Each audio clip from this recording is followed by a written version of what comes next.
Olá, pessoal. Espero que estejam todos bem nessa terça semana.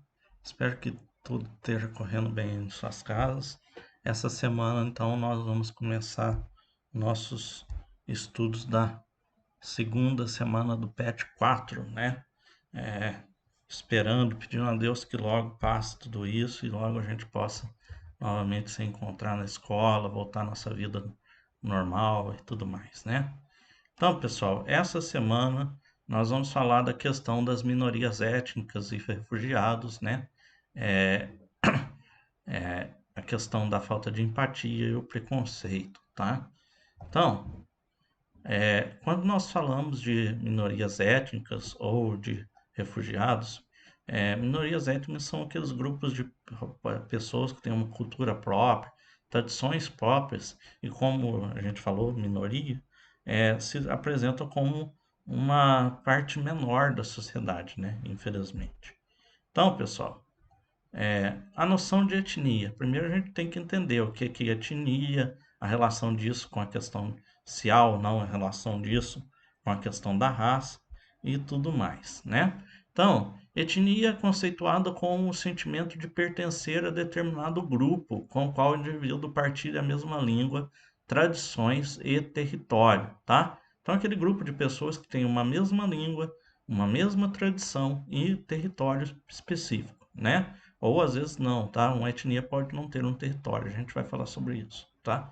Então trata-se de características tão marcantes que de inúmeras maneiras acabam tornando-se pontos de construção identitária do indivíduo, ou seja, forma a identidade dele, se torna a sua identificação própria, né? Definindo certos aspectos da convivência social da população que constitui o grupo, tá? Então eles têm algo que faz parte dele, né? São características próprias daquele povo, né, daquele grupo de pessoas. O conceito de etnia é distinto do conceito de raça, não está relacionado, né?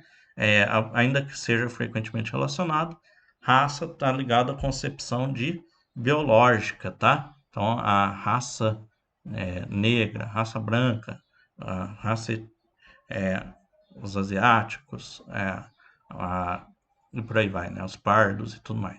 Então, raça é biológico, etnia é todos os outros aspectos, sociais, culturais e por aí vai, né? Religiosos. Então, minoria étnica, o que é? Minoria são grupos historicamente excluídos, né? Grupo social excluído. Então, nós temos vários tipos de minorias. Nós temos, por exemplo, alguns conceitos, grupos. Então, isso serve para identificar grupos que são é, excluídos. Então, nós podemos falar por questão financeira, a questão étnica, né? Um grupo que é excluído por causa da sua origem, das suas tradições, da sua língua, da sua religião, né? A sua origem. Então, no caso, os negros, por causa da sua origem na África, né? Foram considerados por muito tempo uma minoria, né? Financeiro, a faixa mais pobre da população, né? Gênero e sexualidade, muitas vezes a gente vê que as mulheres são excluídas ou são menosprezadas em relação ao homem. Os homossexuais, né? Gays, lésbicas e outras denominações, né? É, Transsexuais e tudo mais. Então, não que eles sejam menos importantes ou que eles sejam uma faixa menor da população, mas eles são excluídos, por isso eles se tornam uma minoria, né? É, Na verdade, se você for pegar, as minorias são a maioria, se você juntar todos, né? Mas, e acabam sofrendo isso, o que é totalmente errado, né? Não pode ser aprovado de forma alguma. Também pode entrar no conceito pessoas que se encontram em situação de vulnerabilidade, como idosos e portadores de necessidades especiais. Também pode entrar nesse termo minoria. Esse termo minoria não quer dizer que a pessoa vale menos, tá? Porque normalmente a gente relaciona a minoria com algo que vale menos. É aquela pessoa que foi excluída, que é deixada de lado, que não recebe os seus direitos da forma que deveria, tá? Por isso que também entra aí os idosos e portadores de necessidades especiais, tá? a maior parte da população seja constituída por uma minoria, né? Que são as minorias majoritárias. O Brasil mesmo é um caso desse. Se nós formos ver, as minorias são a maioria da população brasileira, né? Na verdade, a minoria que domina é que faz todo esse processo, né? Outro exemplo é o caso da África do Sul, né?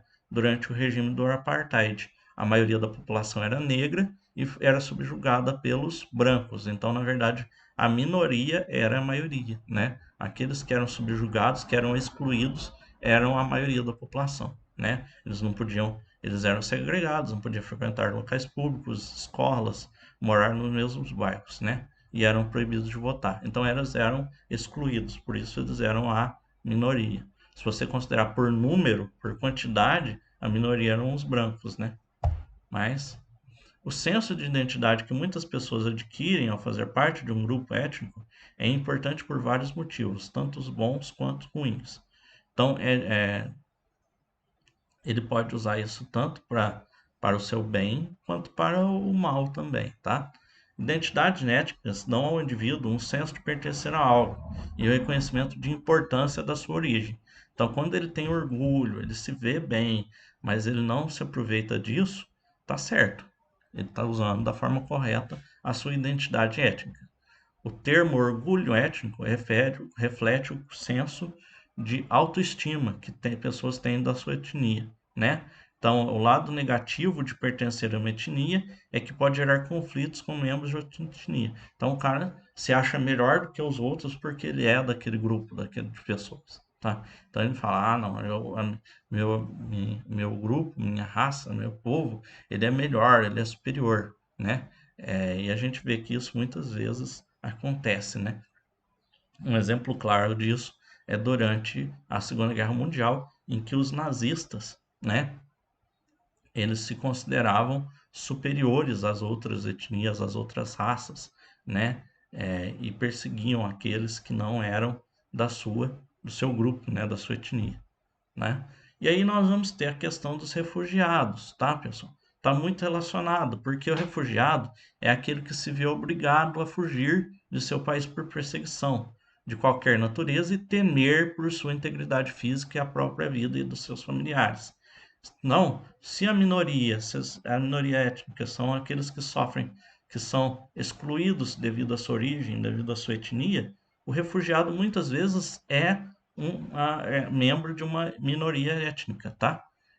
Inicialmente se deslocam no fronteiro dos países, e em situações mais dramáticas, eles buscam asilo em outros países. É o caso, por exemplo, dos sírios na perseguição religiosa feita pelo Estado Islâmico, lá na Síria e no Iraque nos últimos anos, tá? Esse conceito foi regulado pela ONU na Convenção das Nações Unidas sobre o Estatuto dos Refugiados em 51 e adotado em 54, tá? Então nós temos aqui exemplos de refugiados, né? Aqui é uma família, né? Aqui nós vemos, né, a situação atual dos refugiados tanto da África quanto do Oriente Médio, né? Fugindo de barco, indo da África para a Europa, né? Do Oriente Médio para a Europa, em embarcações, como vocês podem ver, aí, superlotadas, né? Muito longe da capacidade que deveria ter, né? Muitos morrendo, né? Sofrendo naufrágios e morrendo no processo da viagem, né? Então, existem vários tipos de refugiados. Alguns por perseguição política, né? Quando é o que nós estamos vendo hoje lá naquele país lá do leste europeu, nossa, me escapou o nome, mas que teve uma reeleição lá e um ditador, né? O cara que está há mais de 20 anos no poder ganhou a eleição com várias denúncias de fraude e os que eram seus adversários estão tentando fugir do país, uma das suas adversárias foi presa e tudo mais, tentando fugir. Então tá toda essa questão de perseguição política, né? Outros pela existência de conflitos armados e guerrilhas, que são o caso dos refugiados lá da Síria, né, que eu falei para vocês. Outros que sofrem com fome, que é o caso lá da África, é bastante comum. Discriminação racial, social, religiosa e refugiados ambientais, que é quando eles têm que surgir por causa de problemas ambientais, desastres e tudo mais. Os dados divulgados revelam um dama crescente. É, o número de refugiados vem aumentando exponencialmente. Em 2014 era 59 milhões, 22 milhões a mais do que na década anterior, tá? Quer dizer, muitas pessoas estão fugindo. E o mais alarmante é que a maioria são menores de idade, crianças, tá? Crianças e adolescentes. É, os principais conflitos elevam-se o número de refugiados estão na África e Ásia, destacando-se na última o Oriente Médio. A maioria estão indo em direção aos países emergentes, né? Então, é o caso, por exemplo, da Venezuela vindo para o Brasil, tá? Mas também para países da Europa, tá? Mas tá, a maioria está indo agora para países emergentes. De início, eles iam muito para a Europa, Estados Unidos, mas agora está tendo um fluxo maior para países emergentes porque esses, tanto os Estados Unidos quanto a União Europeia, eles fecharam, né? Eles elevaram esse protecionismo, então estão tendo mais dificuldade de entrada de imigrantes ilegais, certo? O Brasil tem recebido bastante, 7,7 mil pessoas em 2015, tá? A maioria, uma boa parte, mulheres, tá? É, e nós vemos que os principais são os venezuelanos, por causa da questão socioeconômica lá no país em questão, tá? Mas também colombianos, tá? Por questões de guerra e tudo mais, refugiados de guerra, tá? Haitianos, por causa de desastres naturais nos últimos anos, angolanos e congoleses por questão essa já política e social, tá? Então aqui nós temos, né, a imagem dos refugiados venezuelanos, né, entrando no país, no Brasil, certo? Eu coloquei aqui para vocês, né, um gráfico mostrando a quantidade de refugiados, né, a solicitação de refúgio, tá? Esses aqui são os que solicitam, nem todos solicitam, tá? Para esses 33.865 que solicitaram refúgio em 2017, tem pelo menos isso ou até mais que entraram ilegalmente e não pediram refúgio, tá? Simplesmente estão aqui de forma legal. Mas a gente vê que houve um aumento muito grande nos últimos anos. Aqui em 2016 foi menos. Isso não quer dizer que não houve tantos entrando no país, quer dizer que não houve tantos buscando refúgio, pedindo refúgio, mas pode ter até mais aqui que não apareceram, tá? E aqui nós vemos que principalmente os venezuelanos têm pedido refúgio aqui no Brasil, vivem como refugiados, certo? Aí, pessoal, só um minutinho. Nós vemos que esses imigrantes, pessoal, além de tudo isso, eles têm sofrido, além de ter que fugir do seu país, eles sofrem com o preconceito, a xenofobia, quando eles chegam nos países, tá? A xenofobia, a gente já falou, é o ódio ao estrangeiro, tá? Então, muitas vezes, esses refugiados, ao chegar no país para onde eles estão indo, eles são recebidos com paus e pedras, porque as pessoas elas acreditam nesses países que eles estão causando problemas. Eles vão mudar a religião do país, eles vão trazer mudanças sociais, culturais para o país que eles não querem e principalmente eles vão causar o desemprego, tá? Porque eles estariam tirando o emprego daqueles que já são ali do país. Só que muitas vezes isso não acontece porque esses refugiados, muitas vezes, eles acabam se vendo jogados para empregos básicos, né? Limpeza, coleta de lixo, cuidado de casa, essas coisas que normalmente a população daquele país realmente não quer fazer, tá? Mas mesmo assim, se eles têm a capacidade, eles podem melhorar, e principalmente para países europeus que estão tendo uma queda de natalidade muito grande, que não estão tendo população economicamente ativa para trabalhar, a entrada de imigrantes é algo muito bem-vindo para a sua economia. Muito ao contrário do que as pessoas falam, é bom para a economia, porque tem mais pessoas trabalhando, tem mais pessoas comprando, gerando renda, comercializando. Então, outra desculpa que eles utilizam é o aumento da violência. Só que a violência só acontece porque eles são excluídos da sociedade. E aí eles acabam se direcionando para essas áreas, né? Para a violência, para o tráfico, para o roubo, para a prostituição, né? A gente vê que países que recebem, que acolhem os refugiados, que dão oportunidades para eles, eles se mostram muito eficientes, muito capacitados e tornam o país melhor, né?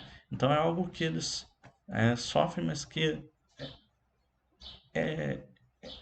a gente pode dizer, é algo como que é ignorância daqueles que estão recebendo, né? Que estão fazendo. Então, pessoal, para essa semana é isso, tá? Para isso, essa semana. Espero que tenha ficado entendido. Qualquer dúvida, estou à disposição a qualquer dia, qualquer hora. Claro, só se eu estiver dormindo, que eu não vou atender, né? Mas não dá certo mandar mensagem 1 hora da manhã, mas até umas 10, 11 horas é só mandar, tá? Não tem problema. Eu estando disponível, podendo, eu respondo, eu ajudo no que for possível, tá? Não só na minha matéria, se vocês precisarem de alguma coisa, alguma ajuda com outras coisas, com outras matérias ou com alguma coisa que vocês precisam conversar, estou à disposição, certo? Fiquem com Deus, uma boa semana, até mais, um abraço, tchau!